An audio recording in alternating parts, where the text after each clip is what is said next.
Why do families gossip? And why is it so toxic to create a culture where gossiping is the norm in our families? This is actually Scott Donnell. He's a dear friend of ours. And his mission is to redeem family life. And it's really beautiful actually to witness. He's a great man of faith and also to bear witness to his own family. And so today we're going to break down the three types of families and the culture in our own home. If you're new to this community, to the Women's School community, welcome. This is where I do some deeper training that we offer in addition to the Women's School New Woman Masterclass and all other training courses. And the goal here for us is to be women who are contributing value in society, to be receptive.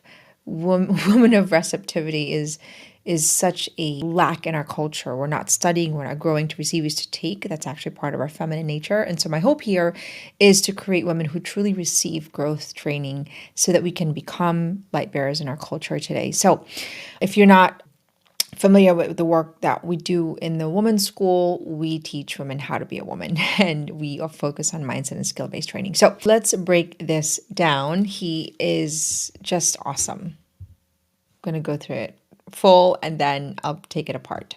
One thing I'm seeing in successful families is the way that they talk in private. The worst families are just comparing all the time. Their conversations have to do with what the other parents are saying, what the other kids are doing, where their kids match up. This family looks this way. This family's going on that trip. This family's buying this camp. This family's doing that extracurricular thing. Oh, well, they have that tutor. We should get this one. Now, could you believe what those parents did with their They're just gossiping to each other. Gossip is like the lowest form of a successful marriage. The greatest families I see, they actually are talking about ideas. The middle families, they're talking schedule all the time. We gotta get this, we gotta get that, how do we become efficient, where we can go. They're talking about the grocery list, they're talking about the chores. But the greatest families I see are focusing intently on the vision of where their family's headed and the right next moves to help their children and teenagers grow the fastest. They're talking about ideas. They're talking about coaching. They're talking about mentorship. They're talking about proactive things in their home to help their children develop the best way. They're not comparing to other people. They're not trying to keep up with the Joneses. They're not trying to get all the grocery lists and chores done. They're focusing on the future vision, where their kids are headed and where their family looks in 10 years.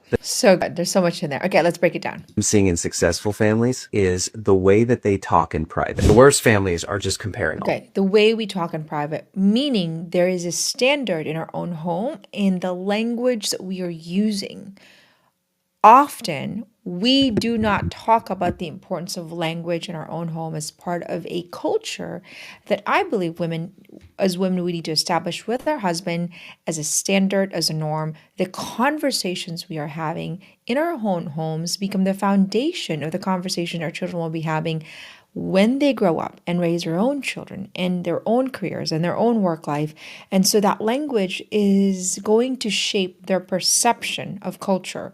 So we need to pay attention to the conversation and the language that we are using in our own home as a foundation to their own life of contribution. Call that success. That's what I think success is our ability to become who God created us to be and to become valuable contributors of truth, beauty, and goodness in our society, which is what we want in our children. But how are we building that foundation now?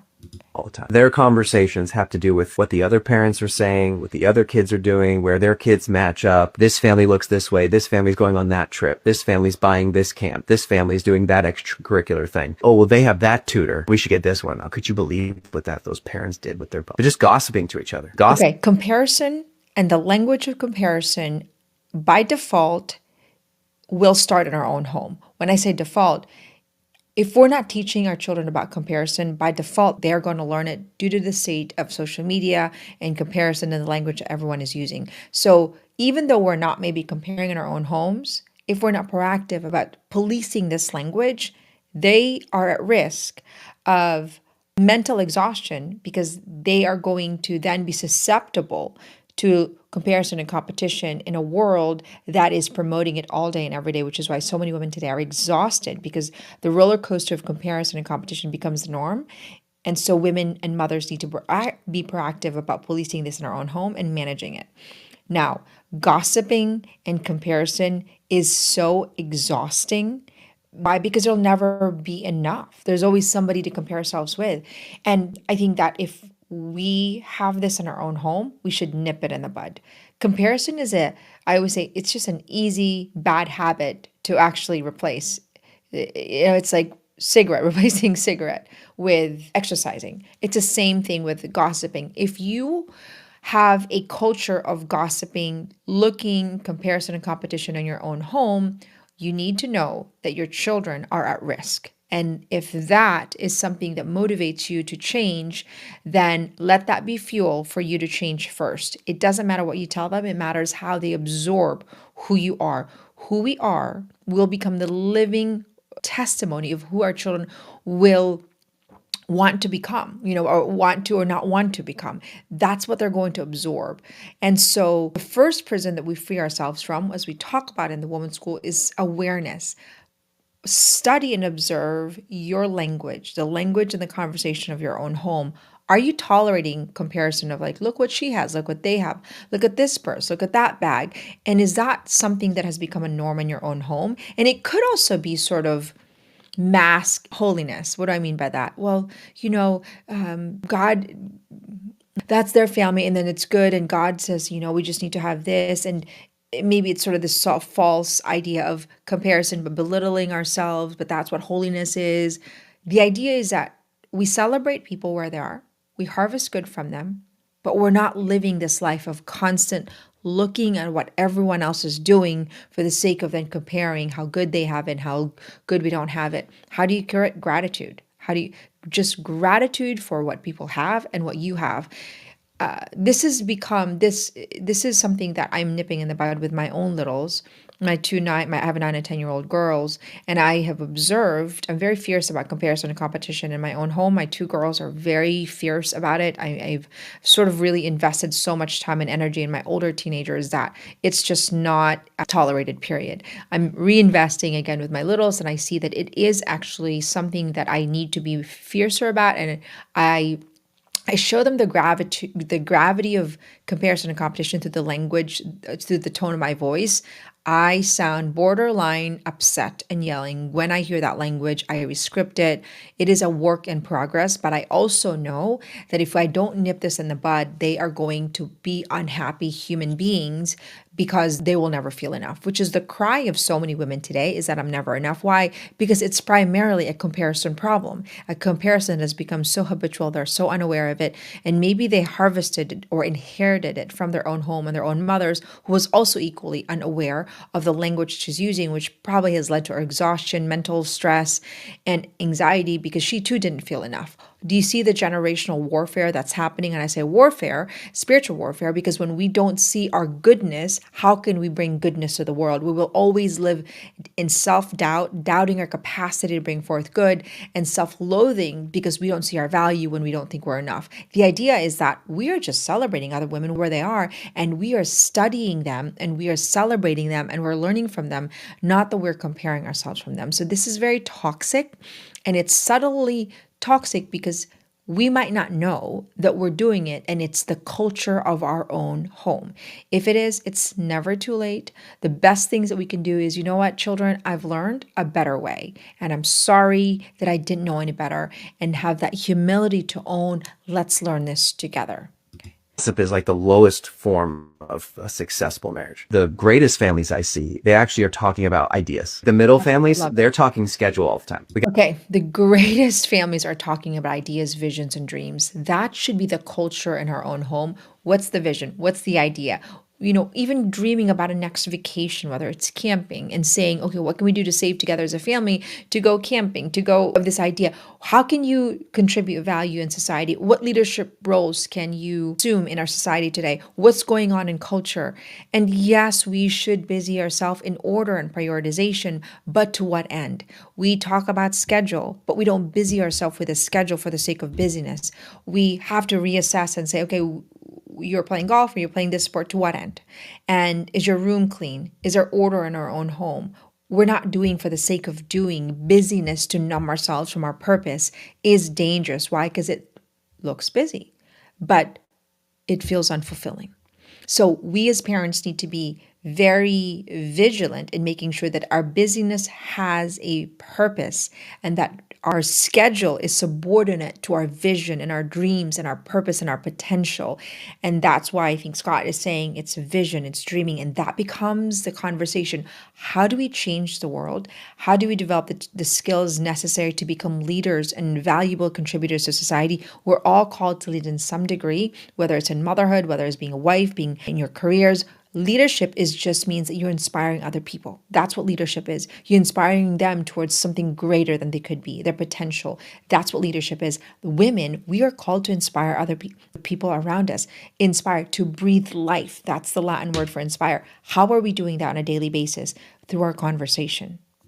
We gotta get this, we gotta get that. How do we become efficient? Where we can go? They're talking about the grocery list. They're talking about the chores. But the greatest families I see are focusing intently on the vision of where their family's headed. And Okay. I actually love to use the word, what's your contribution today, not your chore. It's intentional for me, even though they know it's chores. My children will say, Mom, my contribution today is I'm going to make sure I do 2 hours of watching the littles, or my contribution today is that I did dishwasher. Were you proactive about that, or did you wait for me to tell you what to do? My little Vivi came in today and I slept in today, which Ryan didn't wake me up. He said, I knew you needed more sleep. I love waking up in the mornings. And so she came in and she's like, Mom, you slept in, which is I needed it. It was a gift. But she said, Mom, I said, Vivi, good morning. And, I said, did you empty the dishwasher? She's like, I already did it. You didn't even ask me. But let me tell you, that has been a battle for months to get my children to be proactive. And I said, if I have to ask you, you're late in the game. If I have to ask you, you're late in the game. And I always follow up. When you're not proactive in life, you will suffer. This is not about me. It's about you. And I am called to form you. That's the script that I use. Sound like a broken record. And trust me, it gets frustrating when you sound like a broken record. But I am pushing back harder. I know they're going to push back, but I said I'm going to push back harder. So you have to have the strength to know that our children pushing back should not dampen our mood, should not make us emotionally weak, should not make us our days harder. No, that is their job, is to push back. Even my older kids will say, Mom, you don't want me not to push back. And it's true. So even though they push back, even though you're constantly sounding like a broken record, that doesn't have to be hard. It's just the way it is. It's our perception that this is hard and draining. No, it's the way of life. We are called to train our children. And so it is all day. And you can have a hard momentary say, that is frustrating. And I get frustrated, and my children will sometimes hold me accountable and say, Mom, you do sound frustrated. I was like, well, I kind of am. It's like, and then they will say, Mom, you're bleeding your frustration to me, and I didn't do that. And it's true. They hold me accountable because I want to be able to be frustrated with child number 5 and not bleed that frustration with child number 6. But inevitably, sometimes that happens. However, it should be, 3 minutes. Now, are there moments where my kids will hold me accountable and say, Mom, I can tell you're frustrated about this situation longer? Yes, but the goal is that we are not a victim of our external circumstances. That's the vision, that we continually aspire for that level of mastery, that we are a pillar in our own homes, that when our children they're up and down as they're regulating their ability to regulate their emotions and managing their own mind and learning discipline, we're the pillar of strength that's going to say, nope, these are the standards. This is what I expect of you. I love you and I like you, but this is what I expect of you. And it doesn't have to bleed into other frustrating situations. the right next moves to help their children and teenagers grow the fastest. They're talking about ideas. They're talking about coaching. They're talking about mentorship. They're talking about proactive things in their home to help their children develop the best way. They're not comparing to other people. They're not trying to keep up with the Joneses. They're not trying to get all the grocery lists and chores done. They're focusing on the future vision, where their kids are headed and where their family looks in 10 years. Without a vision, we perish. We have to be visionaries and model vision in our own home. We have to teach our children to have a vision of their self-image and who they want to become. That requires you as a mother and as a woman to be compoundingly trained in your mindset and your skill set. What do I mean by that? You can't just have one skill. You can't have boundary skill and not have decision making, not have planning skills, not have a routine, not know how to say no to yourself, not know how to manage your emotion when it's frustrating, not know how to pivot. We need all the compounding skill set, skill after skill, year after year, season after season, to not only compound that skill set, but layer the depth of mastery of that skill set. Why? Because we have an obligation to lead our children to their highest good, which requires us to actually live out our receptivity, meaning we are constantly growing, we're constantly training, we are constantly receiving, and that's going to give us a greater interior strength and freedom to choose our highest good. We model that for our children. Why? Because we have a spiritual war to fight. Our culture is maddening right now, and it's crazy and it's wild, and if we are not in the front lines of the spiritual warfare, we are going to have our children suffer even more than they already will if we don't get a hold of the spiritual war against evil in our culture today. So we need to cast a vision of our own homes and in our culture that says you have a contribution in society that's irreplaceable to contribute against the spiritual warfare that's happening, and you need to be stronger light in society, which means you're mastering yourself, discipline, order, interior strength, interior freedom, wholeness, receptivity, vision, dreaming, planning, being proactive. All this needs to be part of a domestic church. All these needs to start as a standard in our own home first, but it does start with a standard of who you are as a woman, who you can be, who you ought to be. Gone are the days that we waste our time, our energy in mindless things that doesn't allow us to become the woman that God intended us to become nurturers of our family life. We do both. We nurture our own home, but we also nurture society in all that we are and in all that we do. Everything flows from the standard of who we are. That is the strength of a woman, and we need her more than ever to be so vigilant, to be proactive, and to become the solution to the crisis, to be living gospel, to breathe life to people. Because if not you, then who? And if not now, then when? We have an irreplaceable call to bring forth truth, beauty, and goodness, each one of us. And we have to assume that role right now before it's too late. God bless you all. If you want to join our Women's School masterclass, the New Woman Masterclass, it's the New Woman for such a time as this to do deeper training. You can comment below and join us. This is about creating a counter movement of formation and training women how to be a woman in a world that has taught women how to be men, and we are suffering for it. God bless you, and remember, what you offer this world, no other woman can.